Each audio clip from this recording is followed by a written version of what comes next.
Hey Crestwood, hope you guys are having a great day today. What a beautiful day it is outside.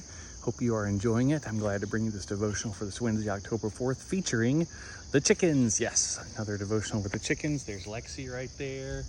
We've got Sage and Violet in here pecking around. Chickens just doing their chicken thing today, as they often do. We are blessed to have them. They are, let's see, I got another one over here. I'll show you. This is the strangest chicken of all that we have. That's Parker the chicken. Parker, say bok bok. No, he's not going to do it. There's Basil. We have a few hiding under the deck. You know, we've had an interesting thing happen with our chickens in the last, say, year or so, and that is they have just stopped laying eggs. We are not getting any eggs, maybe one a day, but otherwise they're not laying, and they're in prime laying age. They should be producing eggs. We should be getting 6 or 7 a day, and we're not getting any. And so we were doing some reading about why, and one of the reasons that chickens won't lay eggs is stress. So if anything is stressing them out, if there's something going on in their environment that is worrying them or bothering them, they'll just stop laying. They'll be like, nope, not going to do it. And so we've been trying to wrestle with what is it that is keeping them from laying eggs, and we think that we've figured out it's a cat. So there's a cat in the neighborhood that will come in our yard and will kind of root around in the coop or kind of hide up in the woods. Never bothered any of the chickens, never done anything wrong, probably too scared of the chickens because some of the chickens are pretty big and scary. But we think that the presence of that cat is keeping the chickens from laying eggs because it's messing with their environment. It's stressing them out. It's worrying them. And I got to thinking about that and thinking, man, how many things in my environment do I worry about that keep me from being productive, that keep me from being fruitful?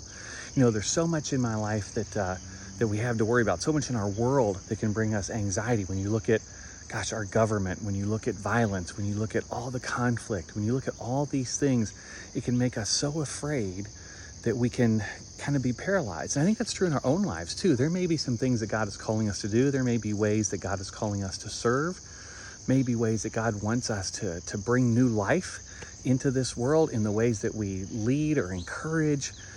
But we start to look at ourselves, oh gosh, I'm not good enough. We start to think about the other people. Well, what if they don't like me? What if it fails? What if I try this thing and it doesn't achieve what I want it to achieve? We can put all these scenarios in our head that give us a great reason to not do it. You know, to create this fear in us that we just aren't good enough to do whatever it is God is calling us to do. And I love it because God says in the Bible, Paul says, God's grace is sufficient for us. Because it's through our weakness that God is made strong. It's through living through our fears and persevering no matter how imperfectly that God can bring forth new life from us. So Crestwood, I want to encourage you to think about that today. I'm really hoping our chickens start laying eggs again. I miss having the fresh eggs and miss having eggs to share with others. But right now they're just too stressed about something that's actually not even a threat to them. But they see it and they just assume that they are in danger. And I wonder how many times we make assumptions about things that happen in our lives that we think are real fears that never actually materialize into real fears. It's just our anxiety getting the best of us. We don't have to let that happen, Crestwood, because we know God is with us. And so we can persevere, we can conquer, we can make it through any challenge that we have, trusting that it is in our weakness that God is made strong. Even if we don't do something perfectly, we can do it faithfully, and God can work with that to bring about new life.